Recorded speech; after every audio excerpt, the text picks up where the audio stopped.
Assalamualaikum warahmatullahi wabarakatuh. Waalaikumsalam. Alhamdulillahilladzi dhawilu sultanu al-wadhir burhanu al-mabsur fil wujud karamuhu wa yahsanu. Allahumma salli wa sallim wa barik wa karim mu'azzim al-iftahi babi rahmatillah adada ma fi imillah salatan wa salaman daimin bidawabi mudibillah amma ba'd. Bersyukur kita kepada Allah Subhanahu wa taala dengan ucapan alhamdulillahi rabbil alamin.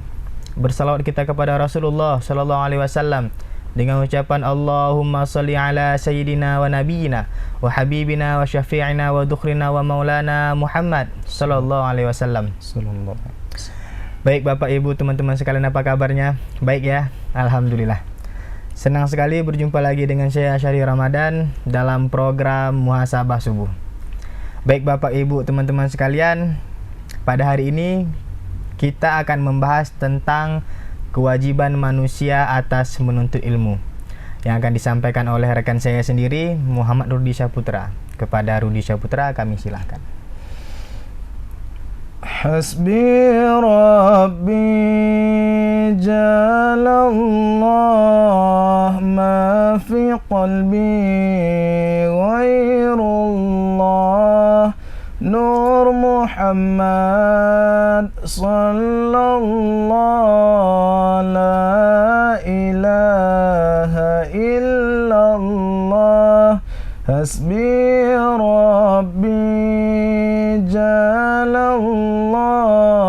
ma fi qalbi ghairullah Nur Muhammad sallallahu la ilaha illallah. Assalamualaikum warahmatullahi wabarakatuh. Alhamdulillah, alhamdulillahilladzi an'amana bi ni'matil iman wal islam. Ashhadu an la ilaha illallah wahdahu la syarikalah wa ashhadu anna Muhammadan abduhu wa rasuluh alladzi la nabiyya ba'dah. Allahumma salli wa sallim wa barik ala sayyidina wa maulana Muhammad wa ala alihi wa sahbihi ajma'in, amma ba'du. A'udzu billahi minasy syaithanir rajim. Bismillahirrahmanirrahim. Iqra' bismi rabbikal ladzi khalaq Khalaqal insana min 'alaq. Shadaqallahul 'azim. Hadirin pemirsa yang dirahmati Allah Subhanahu wa taala.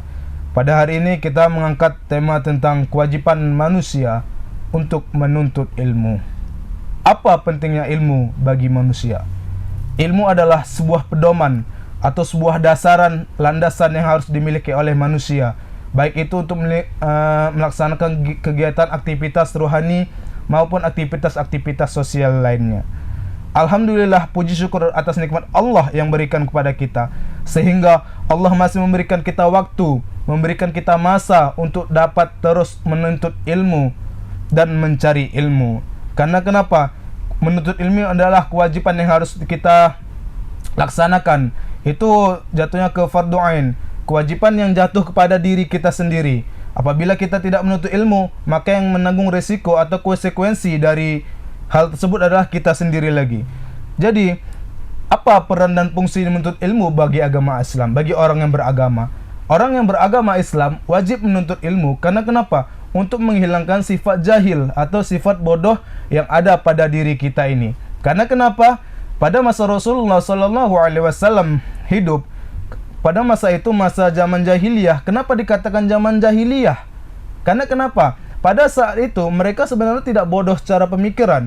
Mereka bodoh itu dalam arti kata ingkar. Mereka tahu mengenai sesuatu tersebut, namun tetapi mereka tidak peduli dengan hal tersebut. Makanya dikatakan pada masa itu adalah masa jahiliyah, zaman kebodohan. Bukan berarti bodoh dalam segi berpikir gitu. Bahwa hal ini menunjukkan bahwa misi utama Rasulullah diturunkan atau dilahirkan adalah untuk menghilangkan jahiliyah atau menerangkan. Makanya Rasulullah dikatakan adanya Rasulullah itu adalah pembawa alam terang benderang yang dari awalnya itu dalam masa jahiliyah gitu. Jadi bahkan Allah Subhanahu wa taala berfirman dalam Quran surah Al-Alaq ayat 1 sampai dengan 5, A'udzu billahi minasy syaithanir rajim. Bismillahirrahmanirrahim. Iqra' bismi rabbikal ladzi khalaq. Khalaqal insana min 'alaq. Iqra' wa rabbukal akram. Alladzi 'allama bil qalam. 'Allamal insana ma lam ya'lam. Yang mana artinya, bacalah dengan menyebut nama Tuhanmu yang menciptakan. Dari di sini ayat Al-A'la ini, ulama banyak berpendapat bahwa ayat ini yang pertama kali diturunkan oleh Allah melalui malaikat Jibril. Yang ayat inilah yang pertama kali disampaikan kepada baginda Nabi Muhammad SAW. Perintah apa? Perintah untuk membaca. Berarti membaca ini adalah sebuah ilmu gitu yang diajarkan Allah melalui malaikat Jibril kepada baginda Nabi Muhammad Rasulullah SAW secara langsung. Yang kedua disebutkan, dia telah menciptakan manusia dari segumpal darah. Selanjutnya, bacalah, niscaya Tuhanmu Maha Mulia. Di situ Allah perintahkan lagi untuk membaca. Yang terakhir, yang selanjutnya dikatakan, yang mengajar manusia dengan pena, dan dia mengajarkan kepada manusia apa yang tidak ketahuinya. Berarti secara tidak langsung ayat ini tersebut menuntut kita manusia untuk menuntut ilmu melalui metode apa? Metode membaca gitu. Seperti yang ditegaskan dalam Quran surah Al-A'la tersebut. Maka dari itu, membaca itu adalah sebuah ilmu yang harus bisa kita tanamkan, kita jadikan prinsip hidup kita. Jadi misalnya di SD kita sering misalnya kita sekolah dimasukkan oleh orang tua kita ke TK ataupun ke SD, kita pertama kali pasti diajarkan untuk membaca. Gitu. Itu dia. Oke, jadi saya punya pertanyaan. Bagaimana akibatnya kalau orang itu punya ilmu? Dia punya ilmu banyak, tapi dia nggak pernah mengamalkannya. Memang banyak di kalangan masyarakat. Dia memang mempunyai ilmu, yang mana ilmu tersebut dia tidak ingin menyebarkan kepada orang lain gitu. Berarti arti kata ilmu itu khusus untuk diri sendiri dan dipakai sendiri. Namun akan tetapi di dalam Islam tidak mengajarkan hal yang sedemikian gitu. Bahkan banyak di dalam pepatah-pepatah Arab mengatakan, apabila seorang yang berilmu tetapi dia tidak mengajarkan kepada orang lain, itu dianalogikan, diistilahkan seperti pohon yang tidak ada buahnya. Pohon ibaratkan sebuah pohon. Pohon tersebut seharusnya memberikan manfaat kepada orang lain gitu. Namun tetapi dia tidak berbuah. Berarti kan tidak bisa memberikan manfaat yang lebih kepada orang lain gitu. Iya, betul. Jadi kita sebagai orang yang berilmu, kita diwajibkan juga di dalam agama untuk membagikan ilmu kita, baik itu untuk keluarga terdekat, sahabat dan lain sebagainya gitu. Jadi disebutkan juga di dalam sebuah hadis yang diriwayatkan oleh Muslim, hadis tersebut di nomor 22 yang mana berbunyi, ya Allah, aku meminta perlindunganmu dari ilmu yang tidak bermanfaat. Jadi kenapa? Jadi di situ disebutkan bahwa kita harus berlindung pada Allah dari ilmu yang tidak bermanfaat. Karena kenapa? Ilmu yang tidak bermanfaat yang seperti tadi saya sebutkan gitu. Seperti yang Bang Sari tanya. Misalnya Bang Sari punya ilmu ya kan? Punya ilmu, udah belajar di pesantren selama 9 tahun gitu. Karena kan kalau kita berpikir orang yang telah belajar dan mengabdi di pondok pesantren selama 9 tahun pasti mempunyai ilmu gitu. Namun dia tidak mau berbagi ilmu tersebut kepada masyarakat gitu. Misalnya dia bisa ceramah, tausiah, namun dia tidak mau dengan alasan saya belum mampu. Itu tidak boleh dalam Islam gitu. Dia harus menyebarkan. Karena dalam suatu hadis lain disebutkan khairun nas anfa'uhum linnas, yang mana artinya sebaik-baik manusia adalah manusia yang bermanfaat bagi manusia lain. Jadi kita harus ada, di dalam ilmu biologi disebutkan simbiosis mutualisme. Jadi ada keuntungan sama-sama lain. Kalau di dalam ilmu komunikasi namanya feedback. Jadi karena itu, selain kewajiban kita untuk mencari ilmu, kita wajib juga untuk mengajarkannya kepada orang lain, sebagaimana yang tersebutkan dalam hadis tadi, yaitu khairun nas anfa'uhum linnas, yang mana artinya sebaik-baik manusia adalah manusia yang bermanfaat bagi sekitarnya atau bagi manusia yang lain. Jadi menuntut ilmu ini adalah menuntut ilmu, mengamalkan ilmu ini adalah satu kesatuan yang tidak dapat dipisahkan. Itu udah satu kesatuan yang sangat kompleks gitu. Jika memang kita udah menuntut ilmu tapi nggak kita amalkan, dianalogikan seperti pohon yang tidak berbuah. Dan jika kita memiliki ilmu tetapi tidak mau kita bagikan, Ya seperti itu tadi juga gitu. Jika kita nggak mau menuntut ilmu, nggak mau membagikan, ini udah separah-parahnya gitu. Iya.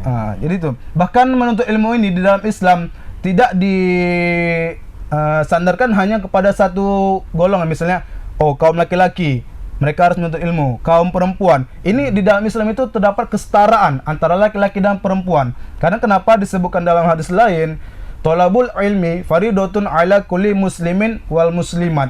Yang mana artinya menuntut ilmu itu wajib bagi kaum laki-laki dan perempuan, bagi anak-anak maupun orang dewasa. Jadi tidak ada alasan untuk kita tidak menuntut ilmu dengan alasan capek kerja. Ya kan? Capek kerja jadi udahlah nggak mau cari ilmu lagi, karena ilmu ini wajib. Karena secara duniawi, secara ukhrawi, secara agama, ilmu ini itulah dasaran kita dalam beraktivitas sehari-hari. Misalnya Bang Syahri, ya kan? Bang Syahri sekarang kuliah semester berapa? Semester 7. Semester 7. Jadi kan Bang Syahri tersebut di kuliah tersebut kan ada ilmu-ilmu yang dipelajari itu. Iya, banyak. Jadi pasti ada dasarannya. Misalnya Bang Syahri saat ini tampil di depan kita. Bang Syahri ini sudah melewati fase-fase mempelajari ilmu-ilmu komunikasi, misalnya ilmu retorika gitu. Itu suatu ilmu. Baik pun kita dalam beribadah kepada Allah Subhanahu wa taala, kita harus didasari dengan ilmu juga gitu. Jadi manusia ini hidup di dunia harus dibekali dengan ilmu. Karena kenapa? Ilmu itulah yang membimbing, yang menjadi penerang kita dalam menjalankan sendi-sendi kehidupan di dunia. Jadi gitu dia Bang Syahri. Oke. Jadi Bapak Ibu teman-teman sekalian, mungkin itu pembahasan kita hari ini tentang kewajiban manusia atas menuntut ilmu. Ya. Jadi ilmu itu sebenarnya sangat penting bagi kita ya manusia ya. Iya, bahkan penting. Jangankan untuk yang kita masih hidup, bahkan kita sampai mati itu ilmu itu masih penting gitu loh. Karena ada juga yang bilang apabila mati anak Adam, yang ada beberapa yang perlu dilakukan. Yang pertama itu tinggalkan ilmu yang bermanfaat. Jadi walaupun kita sudah nggak ada di muka bumi ini, ilmu kita terus ngalir dan itu bisa mendapatkan pahala jariah untuk kita ketika sudah mati. Ya betul, berarti kan bilang itu di dalam suatu hadis, apabila meninggal anak cucu Adam maka 3 hal yang tak terputus. Yang pertama amal jariah atau sedekah yang bermanfaat, yang kedua doa anak soleh, yang terakhir ilmu yang bermanfaat. Ilmu yang bermanfaat itu. Jadi jikalau kita mempunyai ilmu yang lebih ataupun enggak lebih, setidaknya kita membagikan kepada orang lain yang membutuhkan. Benar. Yang jangan kita membagikan ilmu-ilmu hitam yang gitu ya. Itu tidak bisa kita pelajari. Itu dilarang oleh agama. Ya, betul. Baik Bapak Ibu teman-teman sekalian, mungkin hanya itu pembahasan kita hari ini. Sebenarnya panjang ya kalau kita berbicara tentang ilmu ini, nggak ada habisnya. Luas. Cuman ini cuman inti-intinya saja sedikit. Baik Bapak Ibu sekalian, mungkin kalau ada yang kurang saya mohon maaf. Saya Syahri Ramadan. Saya Muhammad Rudi Syaputra. Pamit undur diri. Assalamualaikum warahmatullahi wabarakatuh. Download Tribun X sekarang. Menghadirkan lokal menjadi Indonesia.